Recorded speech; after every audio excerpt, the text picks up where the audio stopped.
ndugu Bobo. Toto.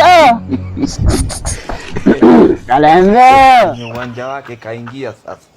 Yesu ni mwamani. Amen. Yesu ni mwamani. Amen. Asili konaongea acha tukulikuwa takwambia tu wala. Mimi nilikuwa unapitanga tu hapo wala unanipungianga tu hewa. Nisikia tu nikijio. Ati nikukumulia hewa. Hiyo ni asma kuna bro. Kuna asma? Niko na asma. Hiyo niko nayo. Cheki endo uoge alafu nitafute doc. Ukishamaliza unitafute. Sawa, sina time. Nikwambia tu unalinga na unakaa mzigo umefungwa vibaya kwa baiskeli. Ati mzigo na wewe unakaona watu wa kwenyu. Na unatembea ni kama uko hadi na njaa, ukulani hadi kwenyu. Unaona kadi. Unakulani wewe mwenyewe ukulani. Unakaa mzigo enda umefungwa mzigo umekaa kwa baiskeli. Enda wewe umefungwa. Manina.